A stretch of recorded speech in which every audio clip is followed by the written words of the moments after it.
Assalamualaikum warahmatullahi wabarakatuh.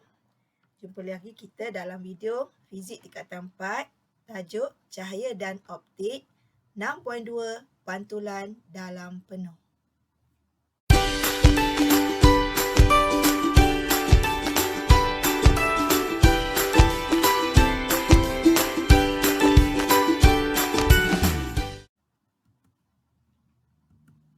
Standard pembelajaran 6.21 menerangkan sudut genting dan pantulan dalam penuh. 6.22 menghubungkan sudut genting dengan indeks biasan. N sama dengan 1/sin C. 6.23 berkomunikasi untuk menerangkan fenomena semula jadi dan aplikasi pantulan dalam penuh dalam kehidupan harian. 6.24 menyelesaikan masalah yang melibatkan pantulan dalam penuh.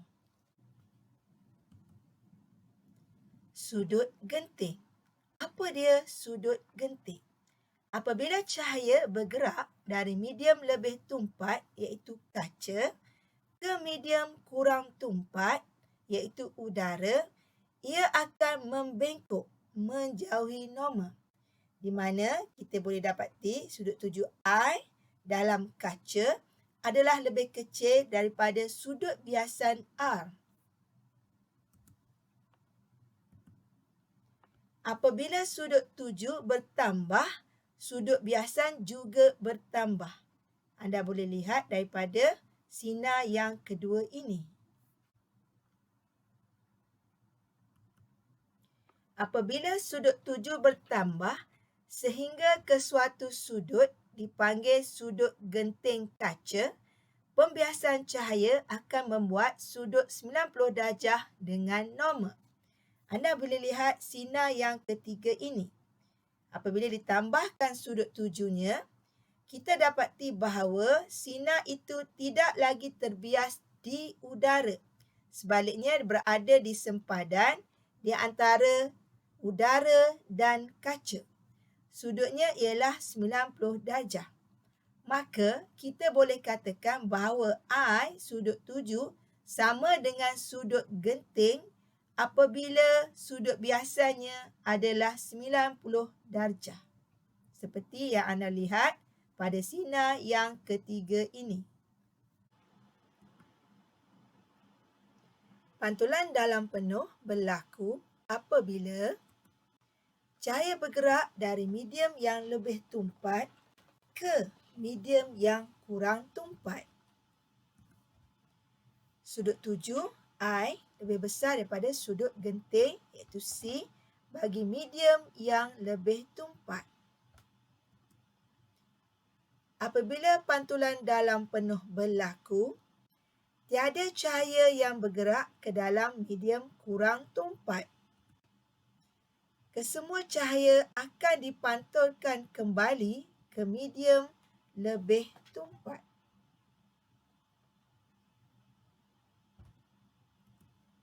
Sudut tuju I sama dengan sudut pantulan R.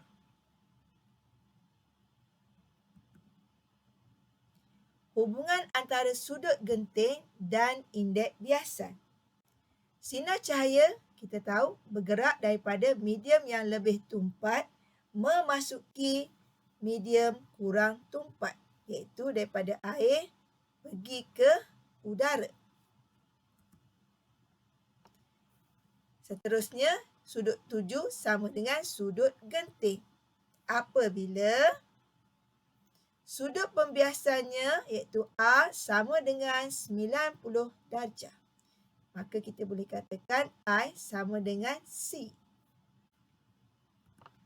Seterusnya, kita gunakan rumus indeks biasan iaitu N sama dengan sin I bagi dengan sin R. Nilai untuk sin I ini kita mestilah ambil daripada medium yang kurang tumpat. Sebab tu nilai sin 90 darjah diletakkan di sini. Dan untuk sin R mestilah ambil daripada medium yang lebih tumpat. Oleh kerana I sama dengan C, maka sin R adalah sin C. Oleh kerana nilai sin 90 darjah ini adalah nilai 1, maka jadilah 1 per sin C untuk indeks biasan di sini. Di mana C ialah sudut genting.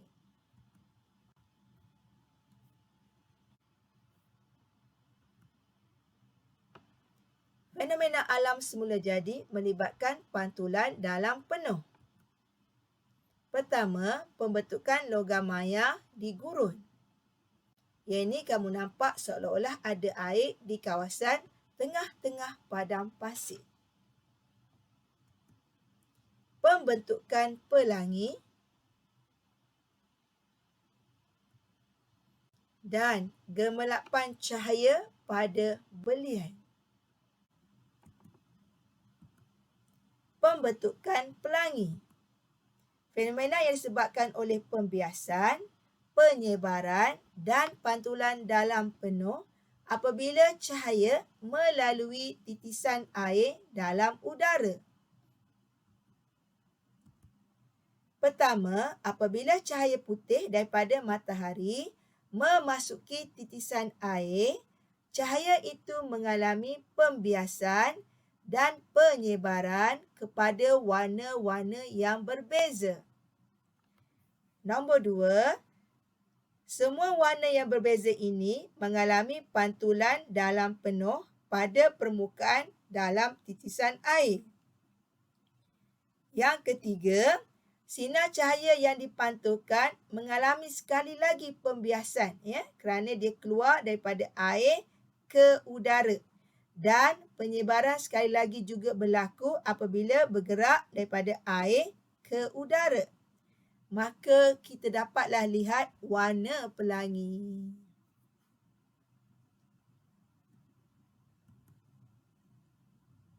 Logam maya.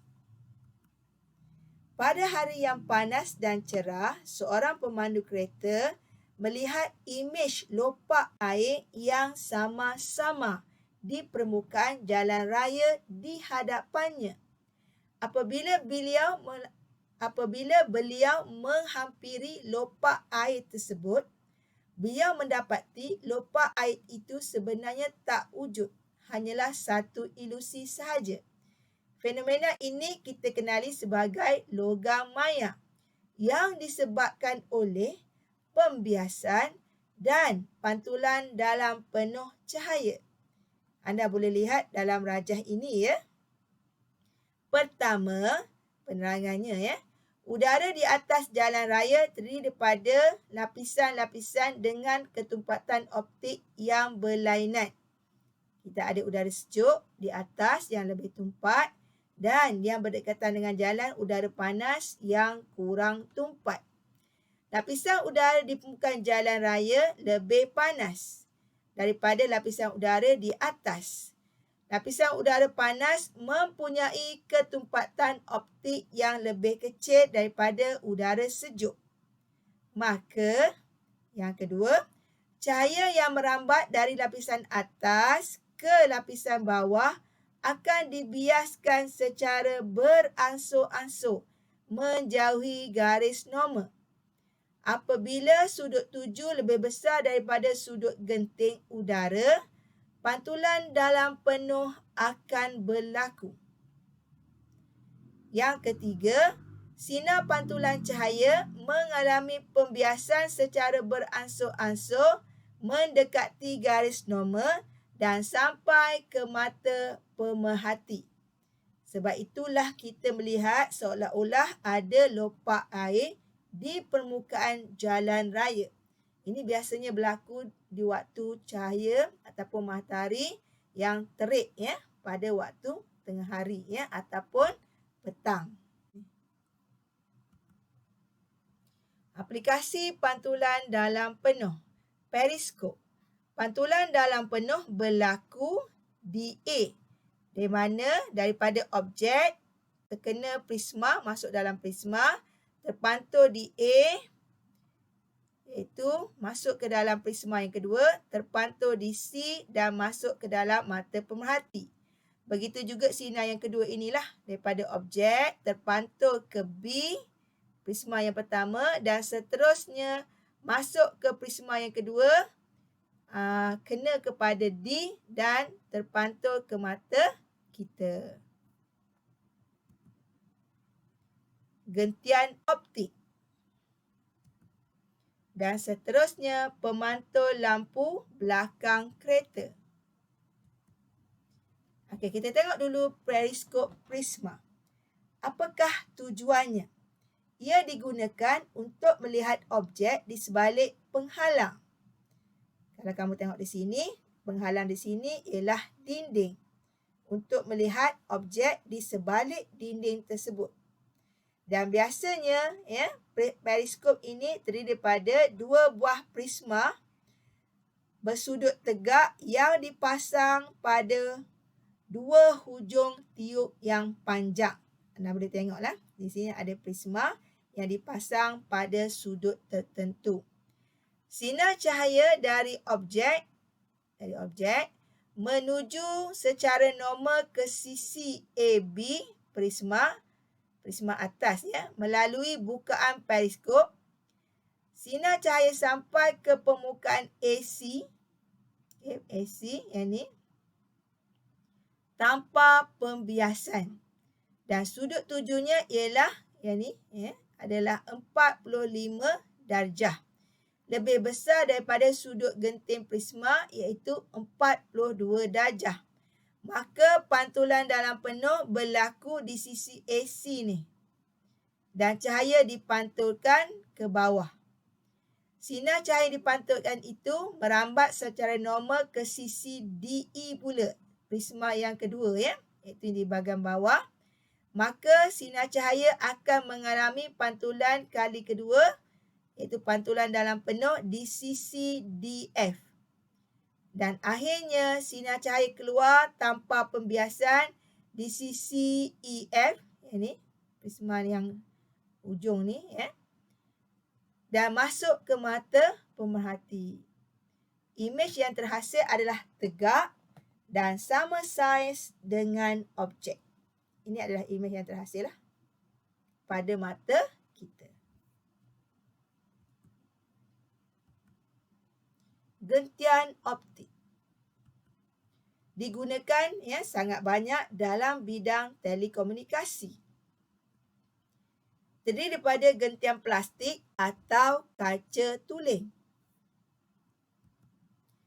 Teras dalam mempunyai, yang teras bahagian dalam ni, yang bahagian dalam ini, mempunyai indeks biasan yang tinggi, dibalut dengan penyalut, iaitu di bahagian luarnya, dengan indeks biasan yang rendah.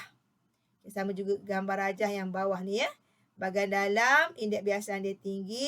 Okey, di luar ni, yang biru ni, atas bawah ni, adalah pembalutnya yang mempunyai indeks biasan yang rendah. Isyarat cahaya yang memasuki satu hujung gentian optik akan mengalami pantulan dalam penuh. Yang ni Jadi sebenarnya semasa sinar cahaya ini masuk daripada udara ke gentian ini, dia mengalami pembiasan. Anda boleh tengok ni dia bengkok daripada luar ni. Dan seterusnya berlaku pantulan dalam penuh secara berterusan seperti dalam rajah ini daripada awal hinggalah ke hujung. Jadi maklumat dapat dihantar dengan pantas dan bebas daripada gangguan isyarat elektrik. Pemantul mata jalan. Tujuan digunakan untuk keselamatan pengguna jalan raya pada waktu malam. Ni kita selalu lihat di jalan raya, terutama di jalan raya highway Sinar cahaya daripada lampu kereta, anda boleh lihat gambar rajah atas ni yang memasuki pemantul akan mengalami pantulan dalam penuh pada permukaan belakang pemantul di bahagian dalam ni.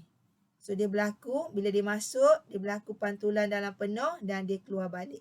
Maka sebab itu cahaya daripada lampu kenderaan apabila kena pada pemantul mata jalan, akan terpantul balik masuk ke mata pemerhati yang sedang memandu. Ya.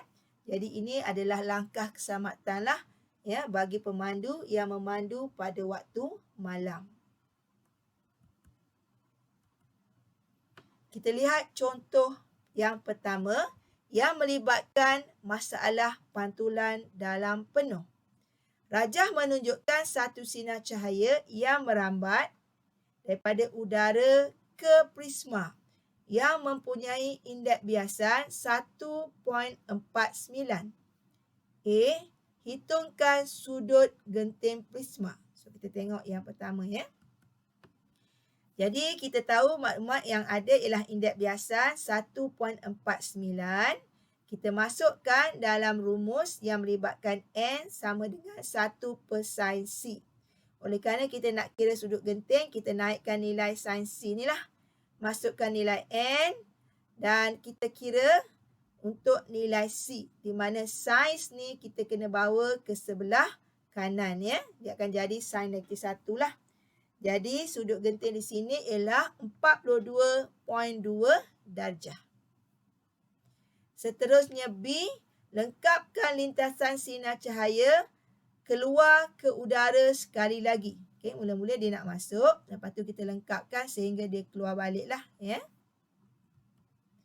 Jadi inilah ya lintasan cahayanya di mana sudut tuju I yang masuk ini ialah 45 darjah. Lebih besar daripada sudut genting kaca C 42.2. Di sempadan AB, okay, AB mana? Okay, ini adalah AB ya. Dan AC yang bahagian atas ni ya. Jadi di sini pantulan dalam penuh berlaku ya. Dan sinar cahaya keluar daripada sempadan BC ni ya secara normal. Jadi kalau kita nak nampak dia masuk kena ke AB, dia terpantul secara 45 darjah kena ke AC dan daripada AC ni dia terpantul keluar melintasi garisan BC. So itu adalah lintasan cahaya yang terlibat. Contoh 2. Rajah menunjukkan lintasan cahaya merambat melalui gentian optik dari hujung A ke hujung B. A. Terangkan perubahan arah sinar cahaya di titik Q, R, S, T dan U. Okey, di titik Q ini berlakunya pembiasan cahaya ya yang mendekati garis normal. Di mana sudutnya lebih kecil lah berbanding yang di luar. Kenapa berlaku pembiasan di Q? Kerana sinar cahaya datang daripada udara, kawasan yang kurang tumpat, masuk ke kawasan tumpat, gentian kaca. Ya, jadi dia akan berlaku pembiasan di mana dia mendekati garis normal. Manakala di titik R, S dan T ini berlakunya pantulan dalam penuh. Ya. Di sini sebenarnya sudut I itu lebih besar daripada sudut genting. I ialah sudut tuju. Okey. Dan di titik hujung ni, di titik U ni berlaku lagi sekali lagi ya pembiasan cahaya yang menjauhi garis normal pula. Kerana di sini sinar cahaya ya datang daripada kawasan yang lebih tumpat iaitu gentian optik untuk keluar ke udara. Jadi daripada kawasan tumpat ke kurang tumpat, sinar cahaya akan terbias menjauhi garis normal. B. Jika indeks biasan gentian optik ialah 1.51, tentukan nilai sudut X. Jadi kita boleh kira menggunakan N1 sin theta 1 sama dengan N2 sin theta 2. Okey. Kita tahu ya nilai sudut sin theta 1 ni ialah yang nilai I lah ya iaitu 45 darjah. Okey, untuk X kita tak tahu yang masuk ke dalam gentian optik ini ya. Tetapi kita ada nilai indeks biasanya lah iaitu 1.51. Manakala indeks biasan udara ialah 1. Kita kiralah di mana kita susun balik formula ini, kita keluarkan sin X ni. dan seterusnya kita cari nilai X. Maka kita dapatlah sudut X ialah 27.9 darjah. C. Mengapakah bahan gentian optik mesti memiliki ketulinan yang tinggi? Kerana ketulinan bahan optik, gentian optik ini memastikan sudut genting sepanjang gentian adalah konsisten.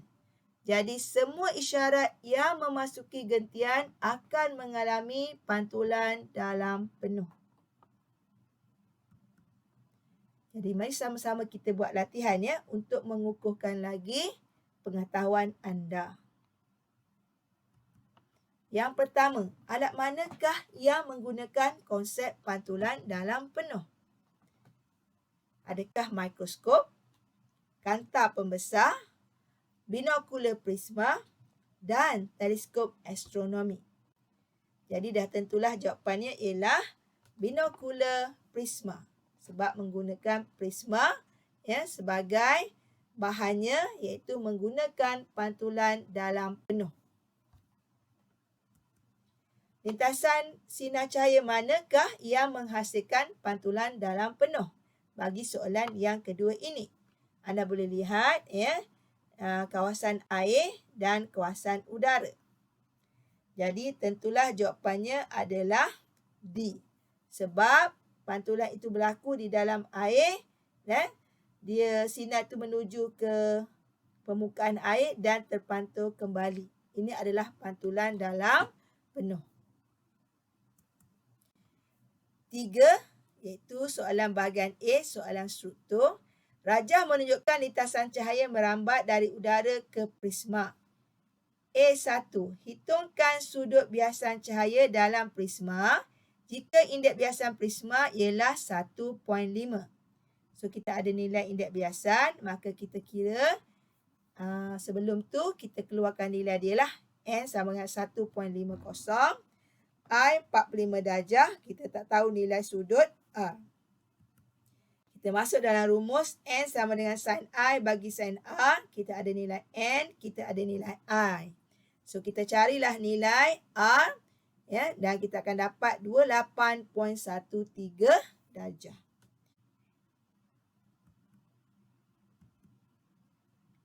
Okey, pembahagian markahnya ya.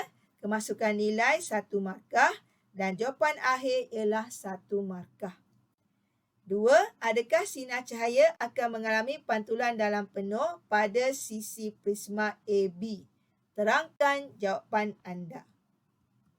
Ya, kerana sudut tuju lebih besar daripada sudut genting. Ya. Maka akan berlakulah pantulan dalam penuh. B. Prisma pada rajah 1.1 digunakan dalam binokular. Binokular ni ialah teropong ya. Rajah di bawah menunjukkan susunan dua prisma 45 darjah, 45 darjah dengan indeks biasan 1.50 di dalam binokular. Anda boleh lihat prisma ini disusun secara bertentangan iaitu sudutnya 45 darjah ya. Pada rajah tersebut, rajah atas ni, kita lengkapkan lintasan sinar cahaya yang memasuki dua prisma melalui kanta objek.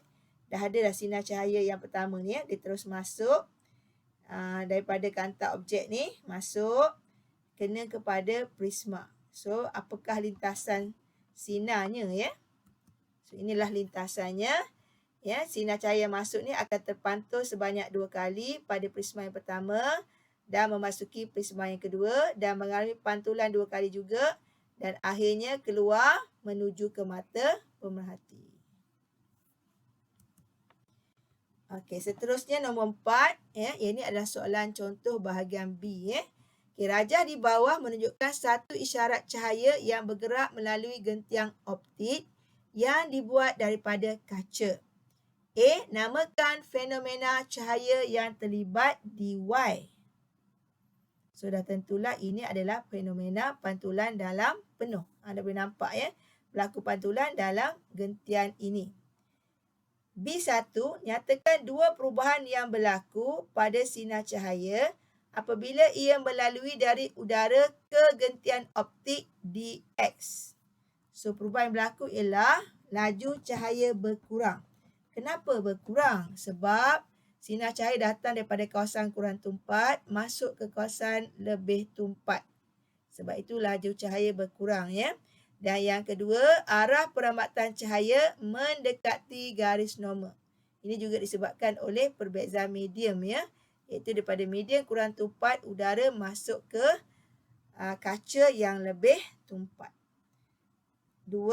Terangkan mengapa sinar cahaya mengikut lintasan seperti yang ditunjukkan dalam rajah 1.1 ketika mengenai dinding gentian kaca DY. Cahaya merambat dalam kawasan tumpat kaca ke pembalut luar yang kurang tumpat. Okay. Dan sudut tuju pula lebih besar daripada sudut genting. Jadi inilah yang berlaku. Sebenarnya berlaku pantulan dalam penuh secara berterusan dalam gentian optik. Jadi ini sebenarnya adalah syarat untuk berlaku pantulan dalam penuh. C. Gentian optik dalam rajah 11.1 digunakan dalam bidang komunikasi dan perubatan. Anda diminta untuk mengkaji ciri-ciri gentian optik yang digunakan dalam bidang ini sebagaimana yang ditunjukkan dalam jadual di bawah. Kita ada 5 gentian, ya, PQRST, dan kita ada 4 ciri, ya, yang kamu boleh tengok pada setiap lajur lah, ya. Terangkan kesesuaian setiap sifat genting optik dalam jadual di atas untuk digunakan dalam bidang komunikasi dan perubatan. Ya. Jadi kat sini anda boleh highlight lah apakah maklumat soalan yang ada dan apakah kehendak dia. So, soalan ini hendak tentukan gentian optik yang paling sesuai yang mampu membawa isyarat yang paling banyak secara serentak. Itu adalah kehendak soalan. Berikan sebab bagi pilihan anda. So, jawapan anda mestilah terdiri pada ciri yang diberi inilah. Ya, iaitu yang pertama, sifat gentian optik. Yang kedua, perbandingan antara indeks biasan teras dalam NI dan pembalut luar NO. Yang ketiga, kelenturan. Dan yang keempat, ketulinan teras dalam. Jadi kita boleh buat jawapannya dalam bentuk jadual, ya. Iaitu yang lajur pertama ialah ciri-cirinya dan lajur kedua adalah penerangannya. Okey. Jadi yang pertama, ya, gentian optik yang dipilih adalah berkas gentian optik yang selari. Ini satu markah lah, ya. Penerangan berupaya membawa ribuan isyarat data. Okey. Ciri dan penerangan dapat markah masing-masing, ya. Okey, yang kedua ciri dia pula perbandingan indeks biasan teras dalam dan pembalut luar adalah NI lebih besar daripada NO. Indeks biasan bahagian dalam mestilah lebih besar daripada bahagian luar. Okey, satu markah. Dan seterusnya penerangannya menghasilkan pantulan dalam penuh apabila cahaya merambat di dalam gentian optik. Itu penerangannya lah. Okey, yang ketiga. Ciri yang ketiga ialah kelenturan. Kelenturannya adalah tinggi. Kenapa? Sebab boleh digunakan untuk jarak yang lebih jauh. Dan ciri yang keempat, ketulinan teras dalam adalah sangat tinggi. Satu markah lagi, ya. Okey, penerangan, isyarat boleh bergerak melalui jarak yang jauh tanpa kehilangan maklumat. Okey, itu penerangan dia lah. Kenapa kita nak bahan itu mempunyai ketulinan yang sangat tinggi. Maka yang dipilih ialah A, ya. Dan kita ulanglah cirinya, ya, iaitu bekas gentian optik yang selari, perbandingan indeks biasan teras dalam dan pembalut luar NI lebih besar daripada NO. Dan seterusnya kelenturan yang tinggi dan ketulinan teras dalam yang sangat tinggi. Ini adalah untuk markah yang ke-10. Seterusnya kita tengok soalan D. Rajah 1.2 dan rajah 1.3 masing-masing menunjukkan satu sinar cahaya melalui kaca dan intan. Jadi indeks biasan kaca ialah 1.50, intan pula ialah 2.42. Ini adalah rajah. 1.2 adalah untuk garisan sinar kaca dan 1.3 ialah untuk intan. Hitungkan sudut genting bagi intan dan juga kaca, ya. Jadi dia dah bagi masing-masing indeks biasan. Tadi tak ada masalah lah untuk kita kira. Kita gunakan N sama dengan 1 per sin C. So, anda masuk untuk kaca 1.5 indeks biasanya. Maka kita dapatlah sudut genting kaca adalah 41.8 darjah. Manakala untuk intan pula, sama juga kita kira menggunakan rumus N sama dengan 1 per sin C. Indeks biasan intan ialah 2.42. Kita masuk dalam N dan kita kira untuk C dapatlah 24.4 darjah. Iaitu lebih kecil daripada nilai sudut genting kaca. Okey, seterusnya soalan yang kedua. Salin rajah 1.2 dan rajah 1.3 dan lengkapkan lintasan sinar cahaya dalam kaca dan intan sehingga cahaya itu keluar dari setiap objek. So, gambar ni kamu kena lukis lintasan cahayanya lah bagi rajah 1.2 dan 1.3. So, inilah gambar dia, ya. Dan bagi intan pula berlaku pantulan dalam penuh sehinggalah ia keluar dan terbias balik, ya. Seterusnya kita tengok soalan esei bahagian C, ya, iaitu soalan 10 markah. Dalam telekomunikasi, gentian optik kini secara beransur-ansur telah menggantikan penggunaan kabel kuprum. Rajah di bawah menunjukkan struktur gentian optik yang digunakan untuk menghantar isyarat melalui cahaya. Anda boleh lihat rajah 1 ni lah. Cahaya masuk, berlaku pantulan dalam penuh secara berterusan. Dan di luar ini adalah lapisan luar, kiri kanannya. Dan di bahagian biru ni adalah teras bahagian dalam. Dengan menggunakan pengetahuan mengenai cahaya dan sifat-sifat bahan, terangkan langkah-langkah yang diambil untuk mereka gentian optik yang boleh berfungsi dengan cekap berdasarkan aspek berikut. Jadi anda boleh highlight, ya. Soalan ni nak apa? Dia nak anda menghasilkan ataupun memberi idea, ya, gentian optik yang boleh berfungsi dengan cekap berdasarkan aspek di bawah, iaitu pertama, indeks pembiasan bagi lapisan luar dan teras dalam. Yang kedua, kelenturan bahan yang digunakan. Yang ketiga, ciri-ciri lain bagi bahan yang digunakan. Okey, penerangannya ialah kita macam biasa kita tulis jawapan dalam bentuk jadual. Okey, yang pertama, indeks biasan lapisan luar adalah lebih rendah daripada indeks pembiasan teras dalam. 1 markah. Penerangannya supaya pantulan dalam penuh boleh berlaku. Markah yang kedua. Seterusnya, ciri yang kedua ialah kelenturan. Kita gunakan kelenturan bahan yang tinggi supaya penerangannya mudah untuk dibengkokkan. Okay, yang ketiga, cirinya ialah bahan yang kuat supaya penerangannya tidak mudah putus. Dan yang keempat, bahannya adalah yang nipis supaya ringan dan boleh digunakan dalam ruang yang kecil.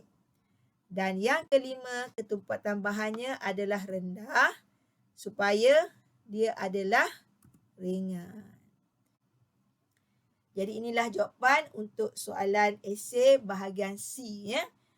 Yang memerlukan anda memahami, ya, konsep yang melibatkan pantulan dalam penuh, ya, ketumpatan dan sebagainya.